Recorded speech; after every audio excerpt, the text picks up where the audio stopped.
How's it going, guys? Chris back here again with some more Elden Ring. We are once again focusing in on just trying to become Elden Lord. We've killed many things, and one of the things I learned is that I need to go visit Pate real quick. I thought I already visited him, but I might not have. We'll see when we get there. Kale. His name's not Pate. Pate's the one that prattles. Kale's the one that merchants.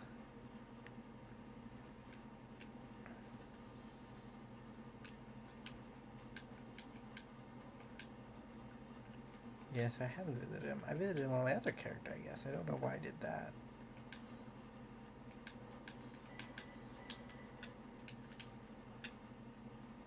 And with that, we should now have the recipe for furling fingers.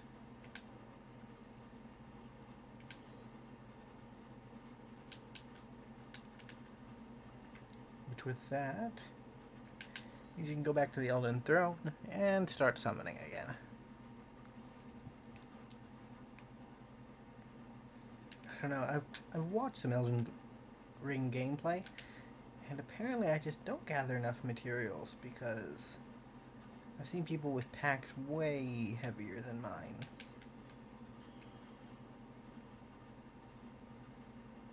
I also got a new ring, Erdtree's Favor, +2. We do got some summoning signs. Got a spice. Use skip by solo. Yeah, neither one were available.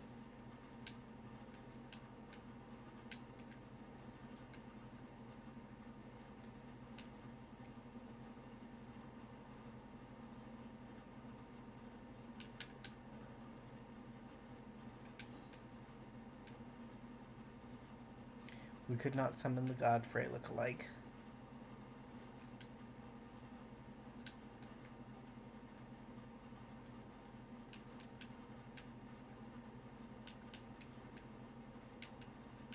It's hard to get 2 summons around here.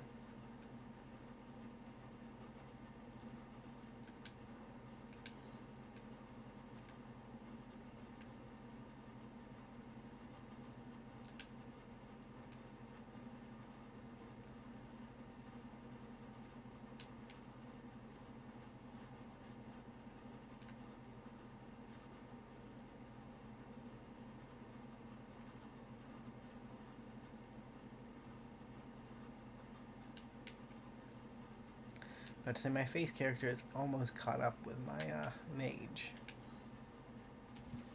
In levels, I think he's 20 levels below, in like a third of the amount of time required. So that's always a little disheartening. I don't know, I think after, because this is my first playthrough with a mage, so I think after I get a little bit more experience in my belt, it won't be as bad, you know? It won't be as bad.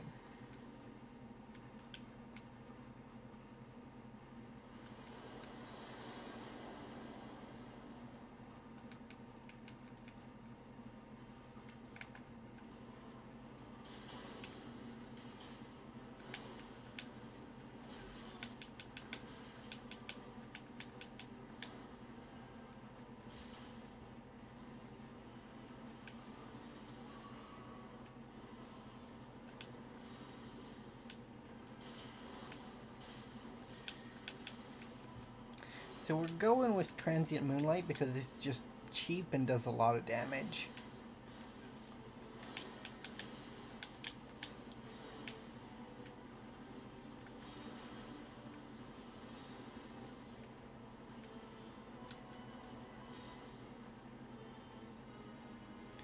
Benefited from some iframes there, that's always good.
Are we gonna do this?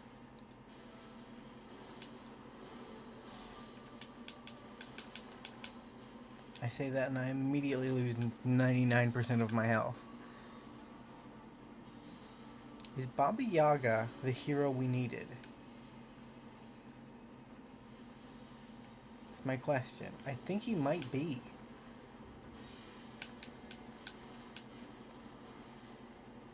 Baba Yaga.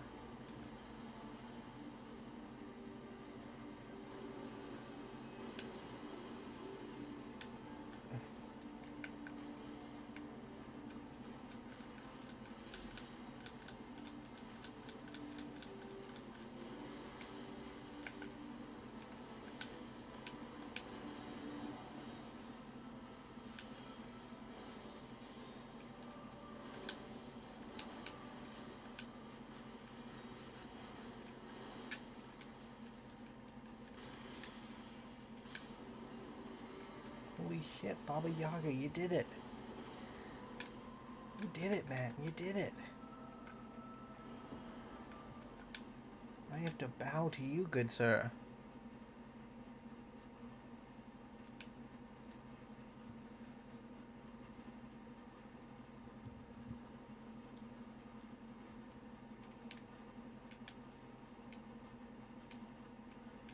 So do we do it?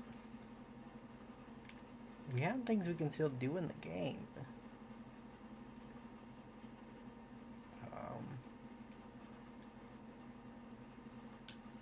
But I'm trapped here, aren't I? Oh, until I do a grace.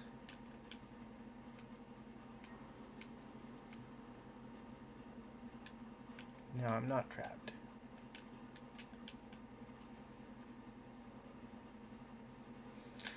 If only Melania could see us now. So what am I going for here? Mind? Endurance? Dex?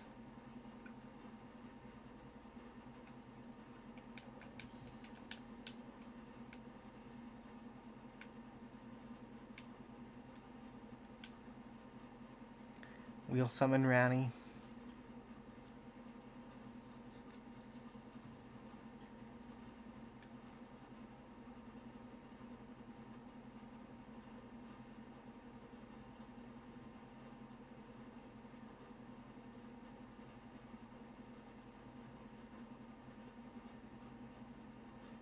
Cool hat.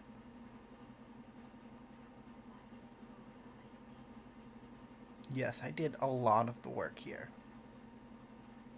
When we write down the history of this battle, we'll have to minimize the efforts of Baba Yaga.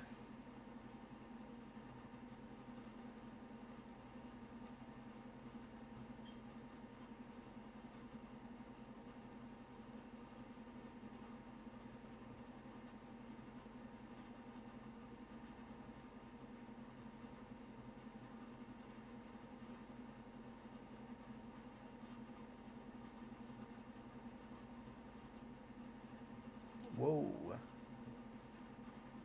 Okay, it fixed itself.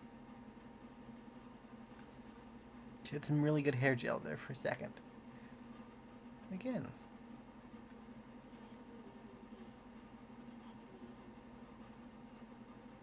Goodbye, Queen America. And your weird head.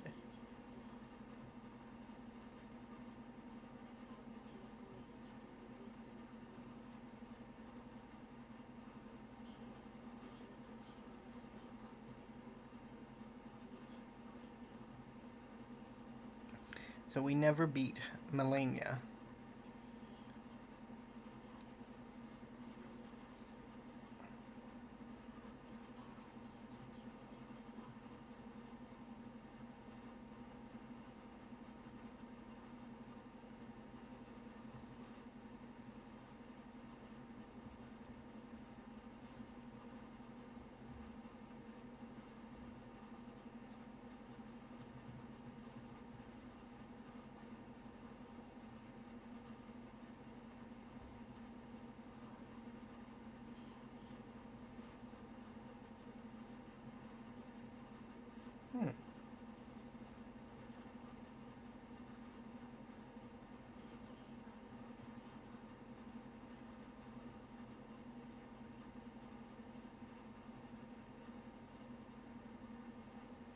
Well,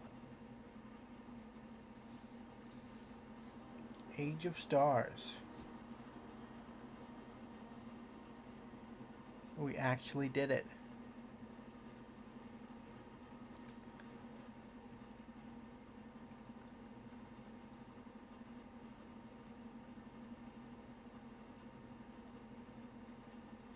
If you do not start over now, you can choose to begin your second journey at the table of luck. No. Okay then.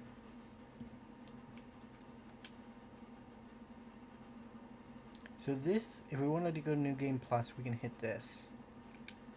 But if we don't want to go to New Game Plus, the map is open to us. So let's go see if we can tick that Malenia box now. It's actually kind of hilarious, the difference between my cleric's first attempt at Malenia and my mage's first attempt at Malenia. So my cleric is using the Blasphemous Blade and had like a bunch of really powerful talismans. And so like the charge attack from his weapon does like 3k damage every time it hits, and it knocks her over.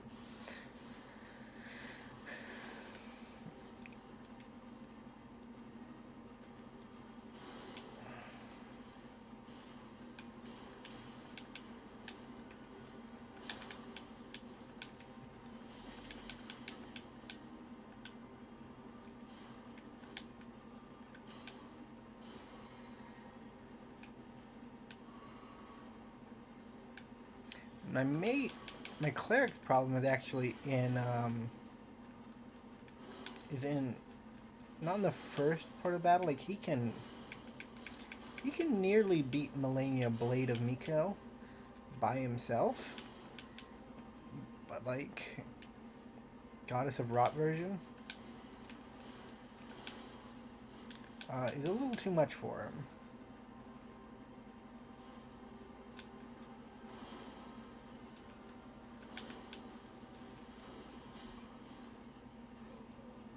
Whereas if my mage gets to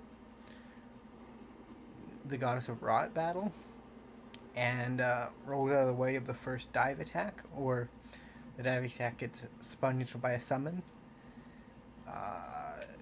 the mage can just Comet Azure the boss is dead.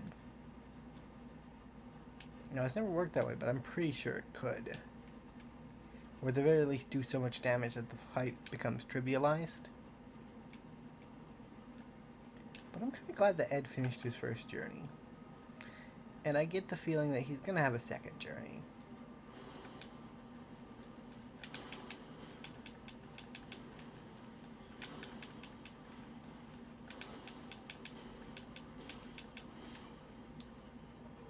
Malenia's fight in a lot of ways reminds me of the Fume Knight from Dark Souls 2 Ivory Tower battle. It's a DLC.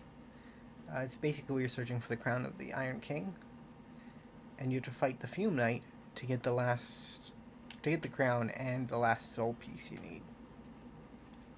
And the Fume Knight has stations in his boss that if you don't have enough smelter wedges, by the time you reach him,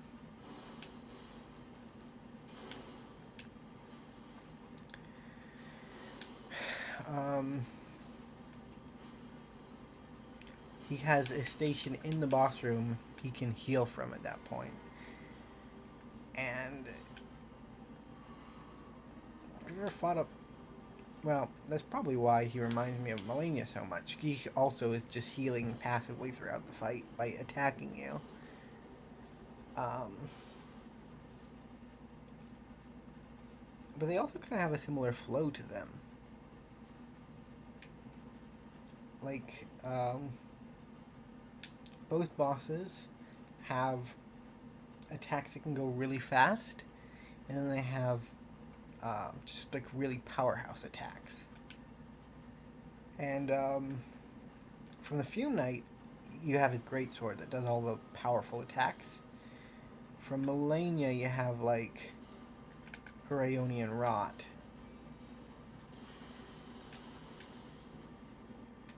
And like her Waterfowl Dance is also kind of a big, powerful attack. It's a lot of little attacks, but the ideal behind it is the same. Like if you get caught by it, it's a GG.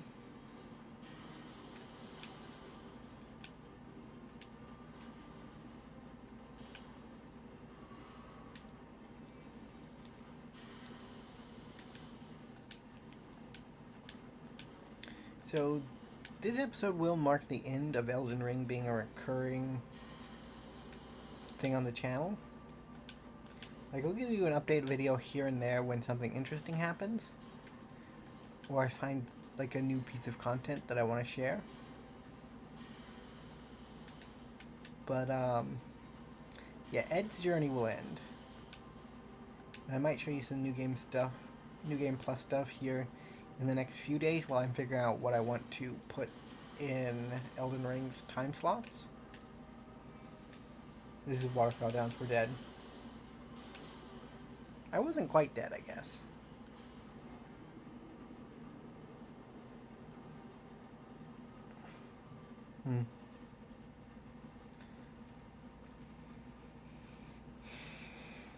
So yeah, we'll continue showing off the game. I think after this video, though, I will just start Ed on a new game plus journey, because I feel like I kind of want to see some of the content there, and I doubt Melania is gonna... Like, I like my chances better with the cleric than I do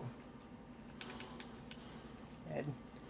Nothing against Ed, I don't see myself having the technical skill to make a pure magic build work.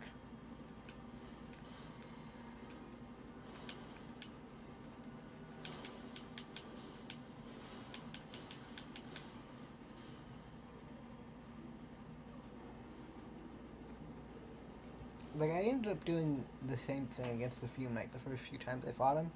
I was playing a mage, and I ended up speccing into a powerful weapon and just reverting back to melee play. You know, if I get too flustered on what I do, I might begin a third journey with like a purely melee character that has no like magic-y stuff.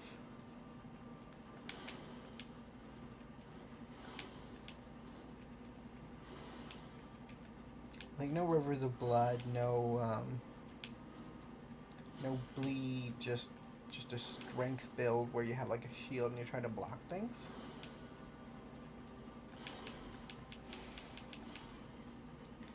Like in the Dark Souls series, I see it.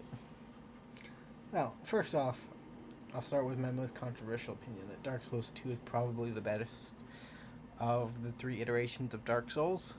Which I know it's the least popular of all of them, and it's not a perfect game. Like, it's a very bad game in some regards, but it's a fun game. And I say that because I think Dark Souls 1 gets a lot of praise. Because it is... Dark Souls 1 lets you have a lot of fun, but at the same time, there are just aspects of it that are just not fun. And just because the game... You can play the game in a way that allows you to avoid its worst aspects, like, doesn't mean it's good because it gives you an out. Like, take for example, like Blighttown. Like, the full path through Blighttown is skipped nearly... got killed again. Is skipped in nearly any playthrough of the game. Like, after you've been through Blighttown once, you know you should just pick the master key and avoid going there the right way. And that's not good game design. That's not fun. It's not fun at all. And then you have the fact that it has a lot of issues with like frame rating and stuff. Like Blighttown in its initial release was not only just a cancerous area, but it was also like so taxing on the game's hardware that the game runs awful in certain places, and it's just bullshit on top of bullshit, you know? And Dark Souls 2 does the same thing. Like when it first came out, especially on the PC, it had 60 FPS glitches where all of its equipment was degrading twice as fast as it should have because of the change in frame rate from console to PC. But that being said, it's like, I don't know. Dark Souls 1 just never really took the kind of place in my heart that Dark Souls 2 did. That being said, Dark Souls 1 I will give credit for being like the funnest shield and board type iteration of the series.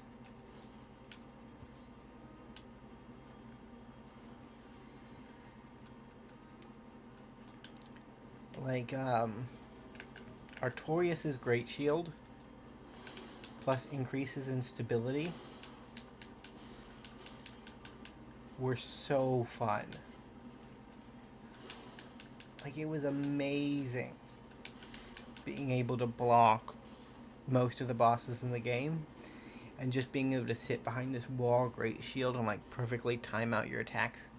That was absolutely flawless. Like I wish Dark Souls 2 had something like that. I honestly do wish it had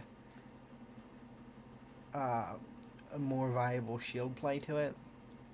Because like Dark Souls 2, you could play like a shield and board type character, but the 100 physical damage block shields were just rarer, and there was no shield in the game that came close to being as good as Artorias' Great Shield. Like the closest to it was like was not even really a comparable case. It was just a shield that happened to be really good, which was the Grom Great Shield. Like if you go based off like the lore as to what would be the equivalent of it, you'd probably get Rebel's Great Shield, which was Raim's Great Shield, the Fume Knight's Great Shield. But the problem with the Fume Knight's Great Shield is like it never, it just couldn't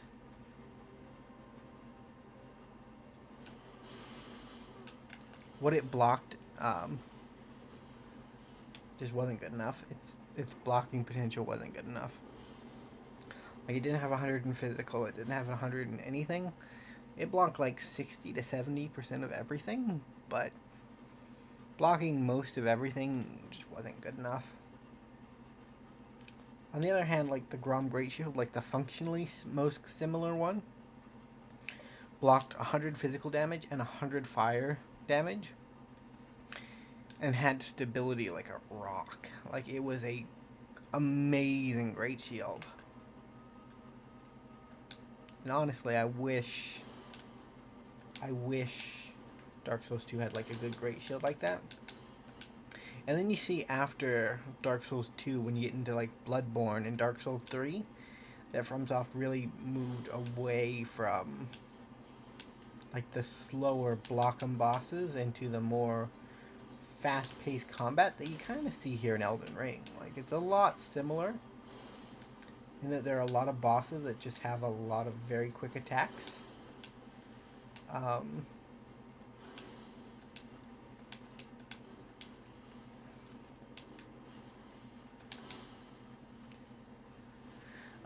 But in Elden Ring, like 100 block shields, they're not as sparse as far as I'm aware. Like you can get an 100 block shield by choosing a specific character class in Elden Ring, which is nice. Another thing I think is nice is that like stability has been changed to guard boost, so stability is still in the game, and that can affect how well you can block. So you can build like a dedicated shield build still. One of the other really nice things that I've liked about Elden Ring is that it didn't go too hard on one of the worst mechanics in my opinion, in Dark Souls 3, which is bosses that are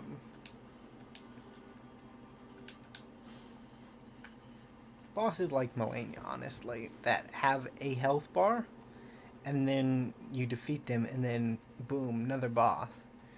It just has another health bar again. Like, that happened so much in Dark Souls 3 that it just really wasn't that fun. To be fair, like in the main Dark Souls 3 game, it didn't happen too often.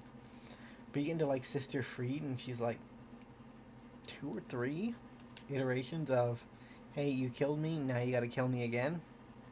Like, that's not cool. That's not cool at all. And to be fair, like, Malenia does it, and like Moog does it to a certain extent. In Moog's case,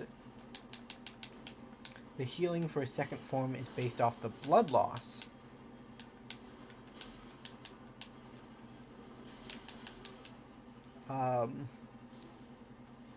From his Neil attack.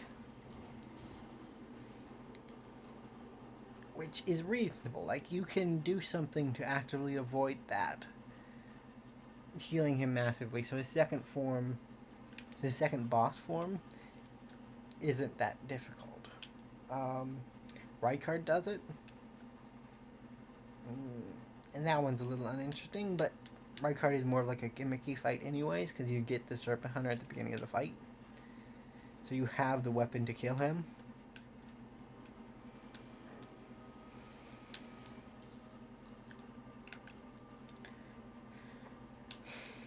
One of the things I will say about Elden Ring, as far as it taking after other Dark Souls games, is it also kind of picked up some of the worst parts of Dark Souls 2. Like, I say Dark Souls 2 is my favorite game in the series. It had a lot wrong with it. Like,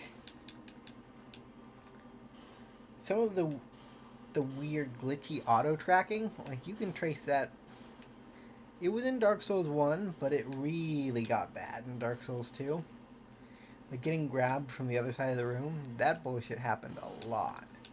And it happened in Elden Ring. Like, it doesn't happen as egregiously, I think, as it did when it first started coming around, but it's still an issue with FromSoft games. And we saw it a lot in the Radagon fight. Like, you would see him go for an attack that is in a certain direction, and we would move away from that direction. So if he was attacking forward, up from the sky, he would logically have to land down, but because of the way the auto tracking works, he could do like a full 360 in the air and redirect his attack. And that kind of thing, it's like a Dark Souls 2 Legacy where you didn't dodge the boss right when you had to. You tried to preempt something with a logical tactic, and no, we're not going to let that fly. Ouch. My Malenia death montage is getting so large. It's not as large as my Radagon death montage, but it's getting larger. Oh yeah, well, those are some of my rambly thoughts on Elden Ring, the Soul series. We might actually talk about the game more in depth in a future video. But, yeah, overall, fairly fun. I had a lot of fun in the playthrough. I'm having a lot of fun in my second playthrough. And I'm probably going to have a lot of fun in New Game Plus. But, I'd like to thank you guys so much for watching. I'd like to thank you guys so much for being a part of the series, which is now finally coming to its end. If you enjoyed, remember to leave a like, subscribe to the channel, and I will see you in the next video. whatever that may be. Bye for now.